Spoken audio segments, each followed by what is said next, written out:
Daí, pessoal, nesse vídeo é um vídeo muito trágico. Porque esse vídeo é uma bosta. É um lixo escroto. Tudo que vocês pensam. Cara, a história do jogo é um lixo. Porque no final você mata todos os amigos. Todos, menos o neguinho de carro. Então, é escrota a história. Eu aconselho não baixarem. Por quê? Por quê? Não me pergunte por quê. Eu tava normal, né, jogando, passava a tarde inteira jogando, tirava nota ruim na escola pra essa bosta, ficava a tarde inteira jogando, normal.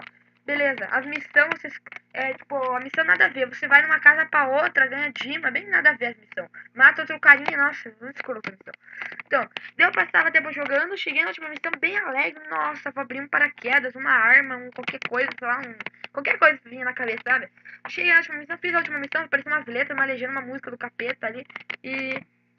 que a música, eu só vou mostrar a música, vou mostrar aqui. Uma música do capeta ali também, você não abre nada, cara, não abre nada. Você sabe, você salva, ó, eu salvo aqui, né, normal, ó, 96%, última missão mesmo, eu salvo aqui, beleza, faço a última missão, ele vai vir no menu inicial, história, continue, ele vai parar no que você salvou. Escroto, né? E o Far Cry 3 não, o Far Cry 3 se fecha ele, você vai abre a roupa paraquedas e a arma, uma bagaça nova lá. E você começa num lugar lá, ó, estragou essa bosta, viu? O jogo é tão lixo que fica estragando as armas. Olha, ó, o nome do jogo é Far Cry 2. Então é ridículo. Não, é bonito, né? Então, pessoal, é Far Cry 2, esse jogo todo mundo conhece, né? Olha, até as armas estragam nesse jogo, mas é uma merda. Ó, estragou. Tão bosta que é o jogo, estraga tudo as armas. Então agora, pessoal, eu vou mostrar essa última missão, lixo, né? Eu vou botar Soul no jogo, beleza?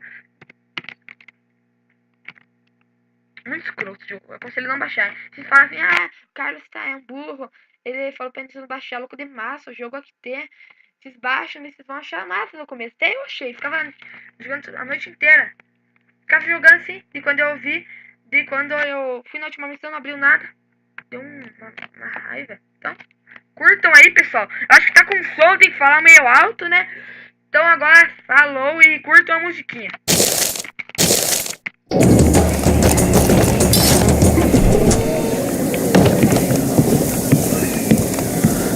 I think we can reach an accommodation.